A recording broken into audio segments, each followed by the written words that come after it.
నమస్కారం ABK news కి స్వాగతం. హెడ్లైన్ చూద్దాం. పేదల ఇంటి నిర్మాణం కోసం ఉచితంగా ఇసుక ఇవ్వాలని ఏపీ సర్కార్ నిర్ణయం. విధి విధానాలు రూపొందించాలని అధికారులకు సీఎం ఆదేశం.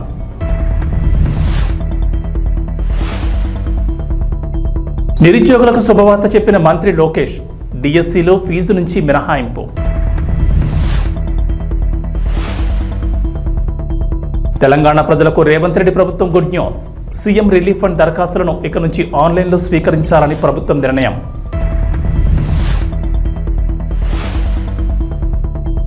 తెలంగాణకు రెయిన్ అలర్ట్. పలు జిల్లాల్లో భారీ వర్షాలు.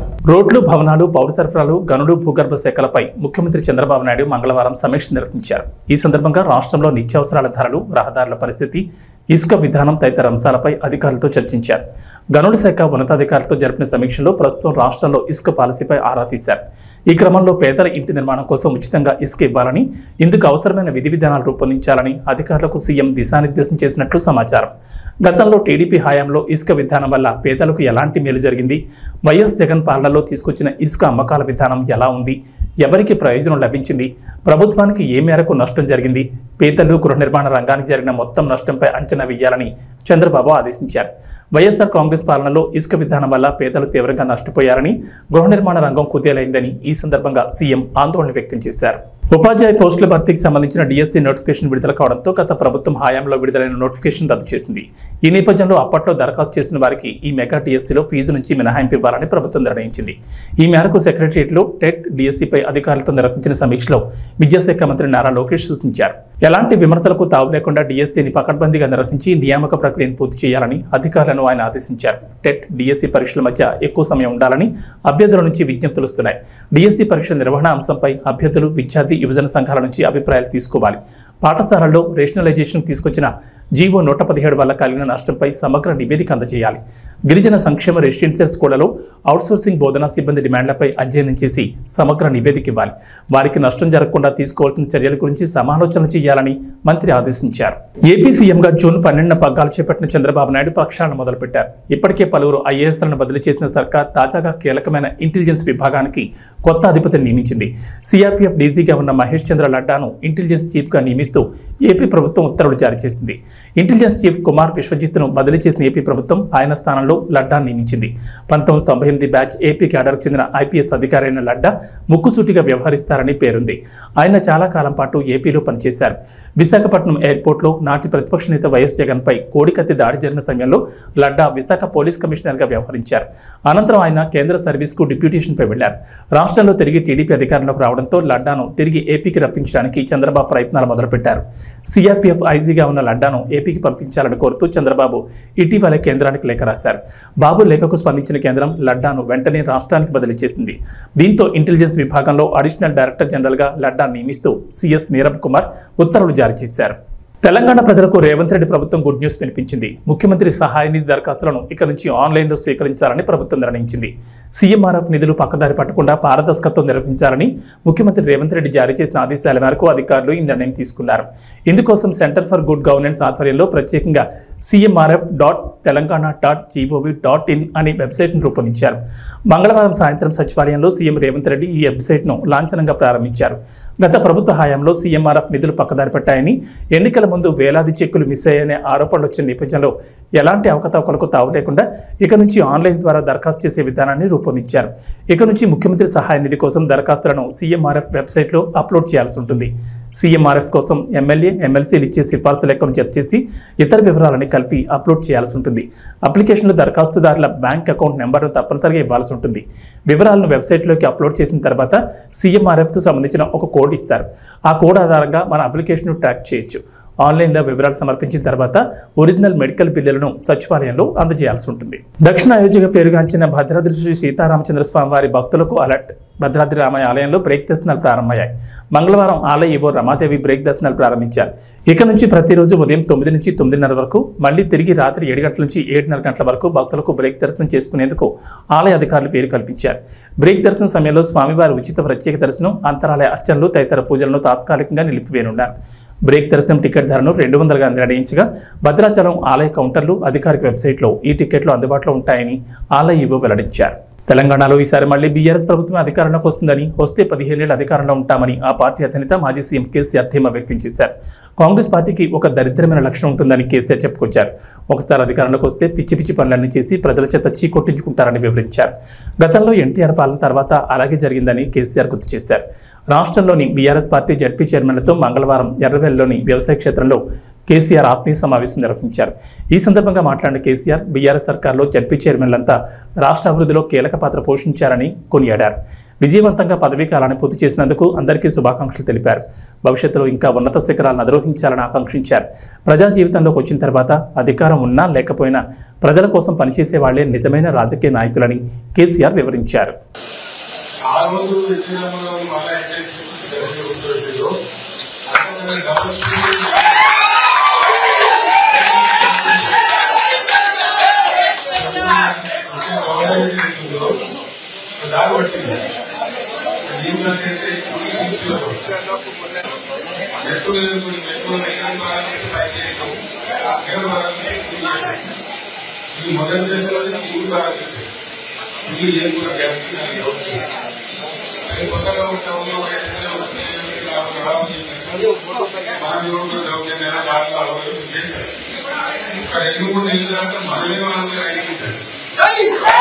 కర్నూలు జిల్లా కొసిగిలో టీడీపీ సీనియర్ నాయకులు ముత్తిరెడ్డి, పల్లెపాడు రామరెడ్డి ఆధ్వర్యంలో విలేకరుల సమావేశం ఏర్పాటు చేశారు. ఈ సందర్భంగా మాట్లాడుతూ తిక్కారెడ్డి వర్గీయులపై అధిష్టానానికి ఫిర్యాదు చేస్తామని అన్నారు. ఈ ఎలక్షన్లో తిక్కారెడ్డి వర్గీయులు మంత్రాలయం టీడీపీ ఎమ్మెల్యే అభ్యర్థి ఎన్ రాఘవేంద్రారెడ్డి వెనుక ప్రచారంలో తిరగలేదని వారు అన్నారు. ఎలక్షన్ రోజు వైసీపీకి ఓటు వేయమని ఇదే తిక్కారెడ్డి వర్గీయులు ఓటర్లకు చెప్పడం జరిగిందని వారు ఆరోపించారు. తిక్కారెడ్డి జిల్లా టీడీపీ అధ్యక్షుడిగా ఉన్నారు. రాఘవేంద్రారెడ్డి మంత్రాలయం టీడీపీ ఇన్ఛార్జిగా ఉన్నారు. ఇన్ఛార్జ్ రాఘవేంద్రరెడ్డిని కాదని తిక్కారెడ్డి వర్గీయులు ఇష్టారాజ్యంగా వ్యవహరిస్తున్నారని వారు అన్నారు. తిక్కారెడ్డి వర్గీయులు నిన్నటి రోజున అన్ని వర్గాల ప్రజలను కలుపుకుని పోవడం లేదని మాట్లాడడం విడ్డూరంగా ఉందన్నారు. ఏదైనా ఉంటే కూర్చుని మాట్లాడాలి తప్ప ఇష్టారాజ్యంగా పార్టీ కార్యకలాపాలు చేయడం మంచి పద్ధతి కాదని వారన్నారు. ఈ కార్యక్రమంలో టీడీపీ నాయకులు పాల్గొన్నారు. ఈ పార్టీ సమావేశానికి అందరికీ నమస్కారము. తెలుగుదేశం పార్టీ అనేది నిన్న కోచి గ్రామంలో జరిగిన సంఘటన గురించి కానీ ఇది పంచేది ఇవన్నీ చేసేది ఒక్కో పనికి లేని టీంని రెడీ చేసి పెట్టినాడు తిక్కారెడ్డి గారి. ఇక్కడ ఆ తిక్కారెడ్డి టీం మేరకు పార్టీని శిరస వంచి కూడా తెలుగుదేశం పార్టీకే ఓటేసాం. కానీ మీలాగా 2024 చెప్పినాం, నిదానంగా ఉండండి, కొట్లాడలొద్దు, పార్టీ గెలిపించుకోవాలని కష్టపడ్డాం. కానీ మీరు ఆయుధం చేయలేదు. మీరే చేసింటే నిన్న కోచి గ్రామంలో జరిగిన సంఘటన గురించి మన భరద్వాజ శెట్టి భరత్ గారు ఎస్సీ కాలంలో చంద్రబాబు నాయుడు ఫోటో పగలగొట్టడానికి చేసి సొట్టాయి పగలగొట్టనేది బయట ప్రెస్ మీటింగ్ ఇచ్చినారు. అది మేమెందుకు పగలగొడతామే? తెలుగుదేశం పార్టీలో పుట్టి పెరిగేసి ఎన్ రామారావు తన్నెల్లి, మోపన్ రెడ్డి తన్నెల్లి, చంద్రబాబు నాయుడు బాలనాగరెడ్డి తన్నెల్లి. బొమ్మారెడ్డిగూడెం పోసాన్పల్లి వద్ద నిర్మించిన గణపతి లిక్విడ్ పరిశ్రమ నుంచి వచ్చే కాలుష్యం వల్ల వేసిన పంటలు ఎండిపోవడమే కాకుండా తమ మూగజీవాలు సైతం ఆ నీళ్లను తాగితే అనారోగ్యాలు గురవుతున్నాయని తీవ్రంగా మండిపడుతున్నారు. అంతేకాకుండా బీఆర్ఎస్ ప్రభుత్వ హయాంలో ఎలాంటి అనుమతులు లేకుండా గణపతి షుగర్ ఫ్యాక్టరీ యాజమాన్యం ఇక్కడ నూతన ప్లాంట్ని ఏర్పాటు చేసి ఆ ప్లాంట్లో లిక్విడ్ తయారు చేసి ఇతర దేశాలకు తరలిస్తున్నారు. కానీ ఆ పరిశ్రమ నుంచి వచ్చే వ్యర్థ పదార్థాలు కాలుష్యం తమ పంట పొలాల్లోకి రావడంతో తాము తీవ్రంగా నష్టపోతున్నామని, ఆ కాలుష్యం నీటిని తమ మూగజీవులు తాగితే అనారోగ్యం పాలు కావడమే కాకుండా మృత్యువాత పడుతున్నాయని రైతులు తీవ్ర ఆవేదన వ్యక్తం చేస్తున్నారు. ప్రభుత్వం స్పందించి తమకు న్యాయం చేయాలని రైతులు వేడుకుంటున్నారు.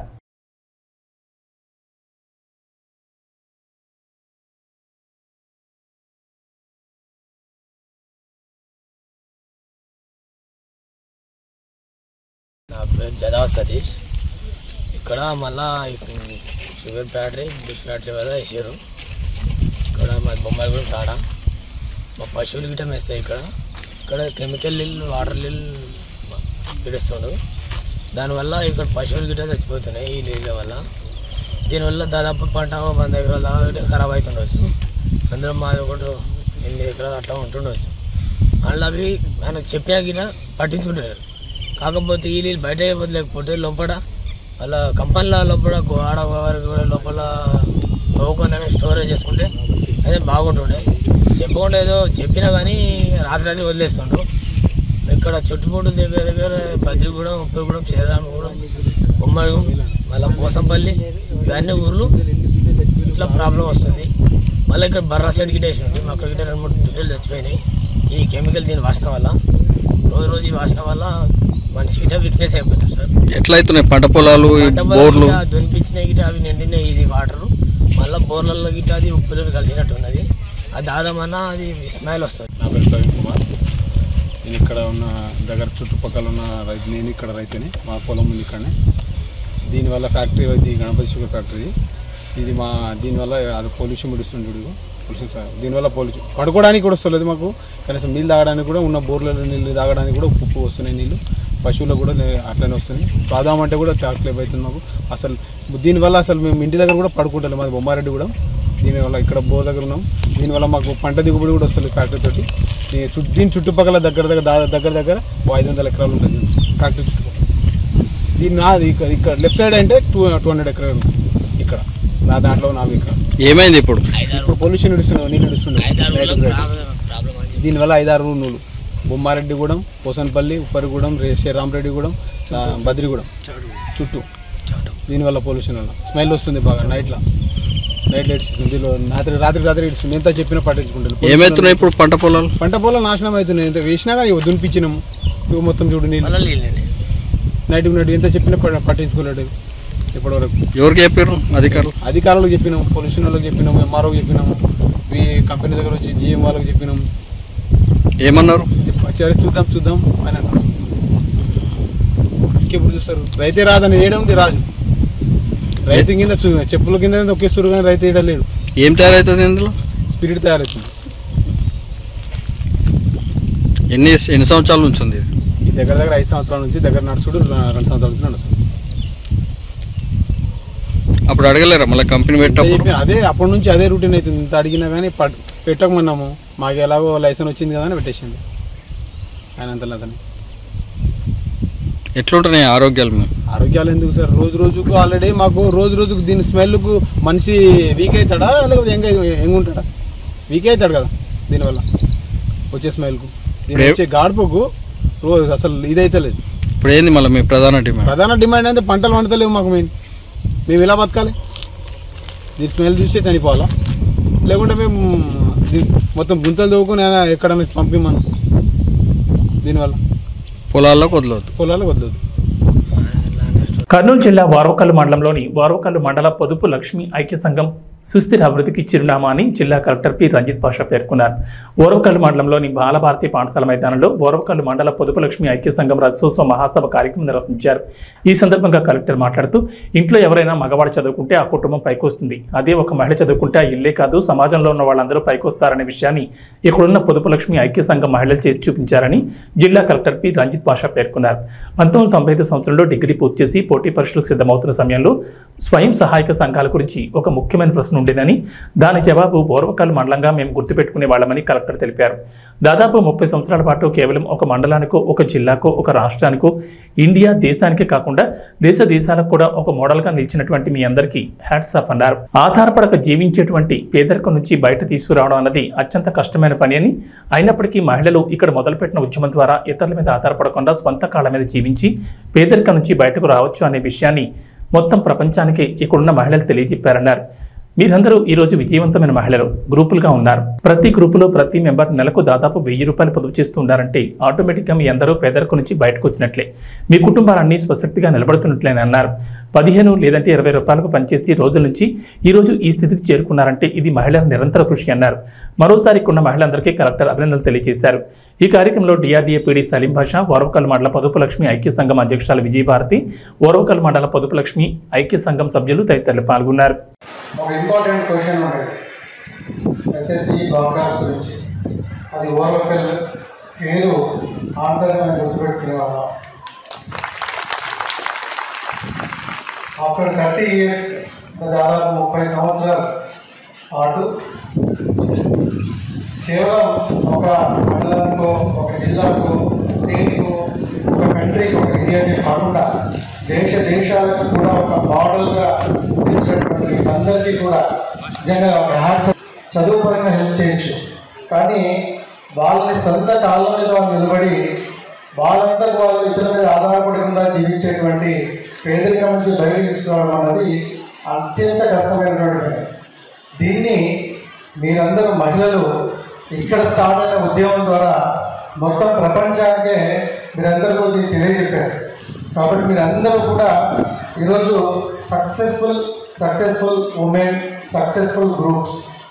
సో మీకు అందరికీ మరొకసారి మీరందరూ పేదరికం నుంచి బయటకు వచ్చినట్టే, మీ కుటుంబాలన్నీ సొసైటీగా మీరు నిలబడుతున్నట్టే. ఇది మీతో ఆగిపోలేదు, మీరు మీ దగ్గరకు ఆగిపోలేదు. మీరు ఈరోజు నేను ఒక ప్రజెంటేషన్ ఇచ్చారు, ఓరవకాలకు సంబంధించి ఈ పొదుపు ఐక్య సంఘం సంబంధించి ఒక ప్రజెంటేషన్ ఇస్తే రియల్లీ ఒక గవర్నమెంట్ ఏం చేయగలదో, లేదంటే ఒక గవర్నమెంట్ గురించి ప్రజలు ఏం ఆశిస్తారో అవన్నీ కూడా మీ ఐక్య సంఘం వాళ్ళు చేసి చూపించారు. ఒక అసెంబ్లీకి 10 lakhs డొనేట్ చేసినట్టుంది. కోవిడ్ సమయంలో 2009లో ఫ్లడ్స్ వచ్చినప్పుడు ఇలా మీరు మీ సొంత కాళ్ళ మీద మీరు నిలబడడం కాకుండా మీరు ప్రజాసేవకి ఒక గవర్నమెంట్ కానీ అదర్ చారిటీస్ ఎన్జిఓస్ కానీ ఎలాగైతే పనిచేస్తాయో అలా మీరు పనిచేయగలుగుతున్నారు. ఇతరులకి సహాయం చేసేటువంటి స్టేజ్ మీరు వచ్చారంటే డెఫినెట్గా ఈ 30 సంవత్సరాల్లో ఎస్పెషల్లీ ఇక్కడ ఉన్నటువంటి అందరు మహిళలు ఈ సక్సెస్ అందరికీ మీరందరికీ కూడా కాదు. సో ఒకసారి మరొకసారి నేను అభినందిస్తుంది. సో కలెక్ట్ అయిన తర్వాత ఫస్ట్ టైం నేను ఓరవకాలకి రావడం జరిగింది.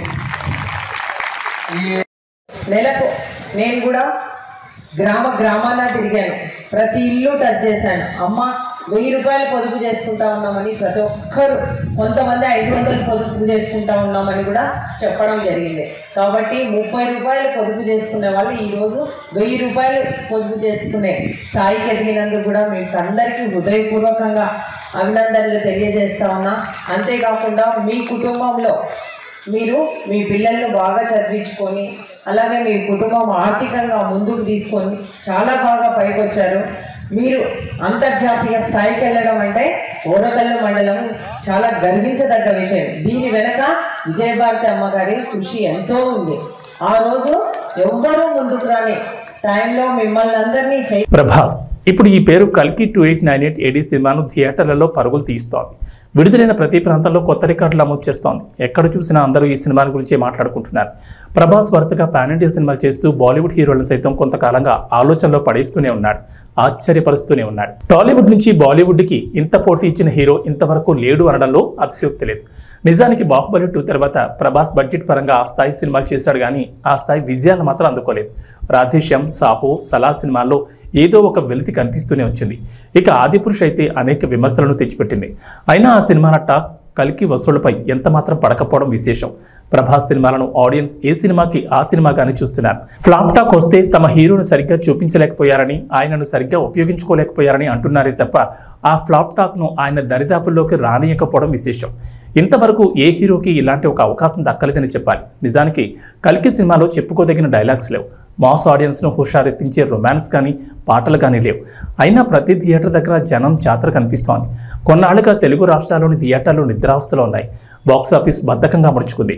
అలాంటి సమయంలో వచ్చిన కల్కి బాక్సాఫీస్ బద్ధకాన్ని వదిలించేస్తోంది. ప్రభాస్కి ఈ స్థాయి క్రేజ్ రావడానికి వెనుక హీరోయిజంతో కూడిన ఆయన కటౌట్ ప్రధాన కారణమని చెప్పాలి. ఇక రెండో స్థానంలో ఆయన వాయిస్ నిలుస్తుంది. కాస్త కరుగ్గా విలన్ గుండెల్లో గుబులు పుట్టించేలా ఆయన డైలాగ్ డెలివరీ ఉంటుంది. ప్రభాస్ పర్సనాలిటీ జానపదాలకు కరెక్ట్గా సెట్ అవుతుందని బాహుబలి నిరూపిస్తే పౌరాణికాలకు కూడా సరిగ్గా సరిపోతాడనే విషయాన్ని ఆదిపురుష్ స్పష్టం చేసింది. ఇక హీమ్యాన్ తరహా పాత్రలను మెప్పిస్తాడనే విషయాన్ని కల్కి చాటి చెప్పింది. తాను ఏదో పొడి చేశానని అన్నట్లుగా ప్రభాస్ ఎక్కడా ఎప్పుడూ ప్రవర్తించకపోవడం, డార్లింగ్ అంటూ ఆడియన్స్లో కలిసిపోవడం ఆయనకి మరింత ప్లస్ అయింది. ప్రభాస్ పర్సనాలిటీ, ఆయన నటన మాత్రమే కాదు, ఆయన వ్యక్తిత్వం కూడా ఈ స్థాయి క్రేజ్కి ప్రధాన కారణమని చెప్పుకోవచ్చు. T20 ప్రపంచ కప్ 2024తో టీమిండియా హెడ్ కోచ్గా రాహుల్ ద్రవిడ్ ప్రయాణం ముగిసింది. వాస్తవానికి ద్రవిడ్ పదవీకాలం వన్డే ప్రపంచ కప్ 2023తోనే పూర్తయింది. వన్డే ప్రపంచ కప్ టైటిల్ గెలిచి సంతోషంగా వీడ్కోలు పలుకుదామని ద్రవిడ్ భావించాడు. కానీ అందుకు భిన్నంగా జరిగింది. ఈ టోర్నీలో అప్పటి వరకు వరుస విజయాలు సాధించిన టీమిండియా ఫైనల్లో ఆస్ట్రేలియా చేతిలో ఓడిపోయింది. దీంతో టీమిండియాతో పాటు భారత క్రికెట్ ఫ్యాన్స్ కూడా నిరాశలో కూరుకుపోయారు. ఆ ఓటమి పెంచిన కసితో T20 ప్రపంచ కప్ 2024లో మెరుగ్గా రాణించిన భారత్ 11 ఏళ్ల తర్వాత ఐసీసీ ట్రోఫీని ముద్దాడింది. ఓడిపోయే దశ నుంచి బలంగా పుంజుకుని దక్షిణాఫ్రికాపై విజయం సాధించింది. ఫైనల్ మ్యాచ్ అనంతరం టీమిండియా ప్లేయర్లు, కోచింగ్ స్టాఫ్ సంబరాలు చేసుకున్నారు. ప్రశాంతతకు మారుపేరుగా ఉండే రాహుల్ ద్రవిడ్ సైతం ఎప్పుడూ లేనంతగా భావోద్వేగానికి గురయ్యాడు. చిన్నపిల్లాళ్ల అరుస్తూ సెలబ్రేట్ చేసుకున్నాడు. ద్రవిడ్ అభిమానులను అది ఒకంత ఆశ్చర్యానికి గురిచేస్తుంది. ఇక వాతావరణ విషయానికి వస్తే తెలంగాణ రైతులకు వాతావరణ శాఖ గుడ్ న్యూస్ చెప్పింది. ఇప్పటికే విత్తనాలు విత్తన రైతులు వాన కోసం ఎదురుచూస్తుండగా వారికి చల్లని కబురు చెప్పింది. నేడు రాష్ట్రంలోని పలు జిల్లాల్లో వర్షాలు కురుస్తాయని తెలిపింది. రాష్ట్ర వ్యాప్తంగా ఉపరితల గాలులు వీస్తున్నాయని, వీటి ప్రభావంతో నేటి నుంచి 5 రోజుల పాటు తేలికపాటి నుంచి మోస్తరు వర్షాలు కురిసే ఛాన్స్ ఉన్నట్లు హైదరాబాద్ వాతావరణ కేంద్రం అధికారులు వెల్లడించారు.